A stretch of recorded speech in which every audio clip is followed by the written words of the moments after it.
One day a friend asked me out to play tennis, and when I got home I felt cold and I sat by the fireplace to keep warm. Slowly I fell asleep, and after a while I smelled something pungent, and when I woke up I noticed that the table next to me was burning, and my sweatpants were on fire. I tried to fight the flames out with my hands, but that didn't work. The flames seemed to get bigger and bigger, and soon my jacket was on fire as well. When I recall this moment, I'm puzzled because I didn't feel any fear at the time. It just happened. I didn't scream or call for help. It all seemed surreal to me, and I remember very clearly the moment when I realized I couldn't control the fire. My hair was burning too, and as I couldn't breathe from lack of oxygen, I said to myself, "This is it, give up. Now you're dead."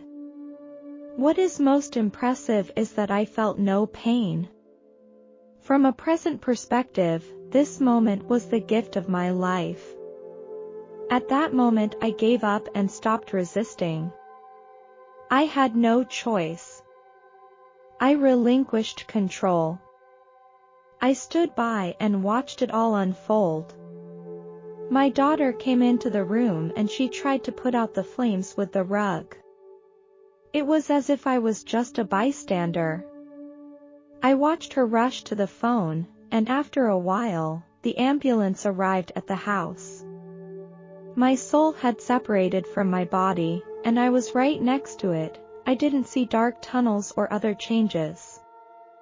I could see my body changing. I could see the doctors in the ambulance helping me. When I arrived at the hospital, the doctor was anxious to push me to the emergency room. I could hear the paramedics talking to the doctors. But no one noticed me, and it really confused me. In this human world, no one noticed me. No matter how hard I tried, no one seemed to see or hear me. That was the only thing that annoyed me about the whole process. Was I dead? My body was just lying there, and I was calmly looking at it. It became very quiet around me. It seemed to be well taken care of, as many devices were monitoring its state. It just lay there, like a lifeless shell, and seemed to be waiting calmly in its own way. As I stood next to the hospital bed, I felt alive in a different way. Most importantly, if I was really dead now, why was I still here? What am I waiting for? I suddenly heard a gentle voice from behind me, "You are not dead." It seemed that someone had entered the room, and he saw me clearly, and with his appearance, the slightly dimly lit room became bright. As I turned around, I saw the luminous form of a human silhouette who seemed to fill the room. "Don't be afraid, you'll get the answers you want. If you want, I can show you something." And so began the most adventurous journey of my life. I asked a lot of questions and got clear answers to all of them. My teacher also told me that my physical body was just a vessel to be used only temporarily. My mentor also told me that there is a love in the world. A love for all things, a love that makes no difference, a love that exists in all of us. It exists everywhere. In every grain of sand, in every cell, in every thought. Space and time play no role, and the experience is amazing. When my mentor brought me back to the ward, he asked me, "You can make a decision now, it's your choice. Do you want to go back to your body or say goodbye to it right here and now?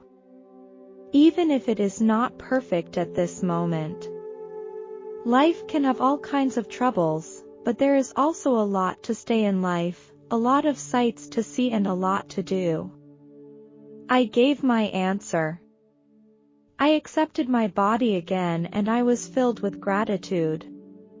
Grateful that it is still available to me, grateful that I can stay here. Grateful for myself, for my courage and strength, and most of all, for my mentor. He gave me a new direction in life. Since then, everything has changed. Life around me is still going on in the same way. But I am not the same anymore. All the fears have disappeared. The fear of death has completely disappeared. I am no longer afraid of pain or suffering.